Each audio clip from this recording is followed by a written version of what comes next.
There once was a place on earth where all human knowledge was gathered under one roof. It was a temple, but not of gods. It was a temple of the mind, a sanctuary for thinkers, dreamers, and seekers. There, across the stone halls of the greatest library the world has ever known, scrolls were whispered to contain the origins of the cosmos, the mathematics of the soul, the hidden teachings of the ancients, and the forbidden wisdom of lost civilizations.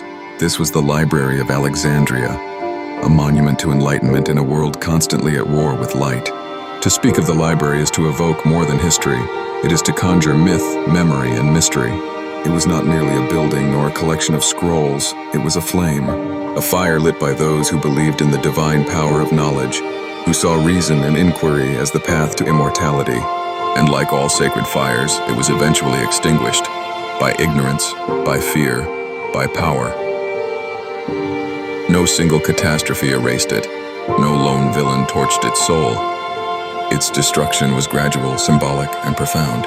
It happened over centuries, through conquest, fanaticism, indifference, through the rise of ideologies that found the free mind too dangerous. And in that loss, humanity's trajectory was altered. The dream of a unified gnosis, a synthesis of all that was known and could be known, was shattered. The light went underground. But the story of the library is not just a tale of loss, it is also a prophecy. Because even now, in the age of information, we find ourselves once again in a war on knowledge.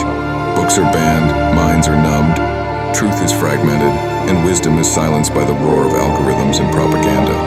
In this world of noise and forgetfulness, the flame of Alexandria still flickers, hidden, waiting to be rekindled. This book is an invocation of that flame. It seeks not only to recount the tale of the library's rise and fall, but to pierce through the historical veil and recover what it meant, and what it could still mean. For the Library of Alexandria was not just a place, it was a state of consciousness, a worldview, a declaration that the cosmos is intelligible, that mind can grasp the stars, that spirit and reason are not enemies but allies. What you hold in your hands is not merely a book about the past, it is a mirror to the present and a map to the future. Within these pages, we will meet the philosopher librarians who stood as sentinels of truth. We will explore the possible contents of those vanished scrolls, the secrets they may have held about mathematics, mysticism, medicine, and the soul.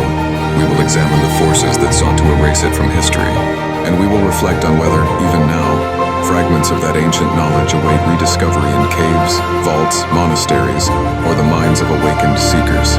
The destruction of the library was an act of symbolic violence against the human spirit. It was a message. Forget who you are. Forget what you once knew. But the very fact that the myth of the library has never died reveals a deeper truth. Somewhere deep inside, humanity remembers. We remember the light. We remember the flame. And we are ready to rekindle it. This is a call to remembrance, to resistance, and to renaissance. Let the library rise again. Not as bricks and scrolls, but as fire in the minds of those who dare to seek.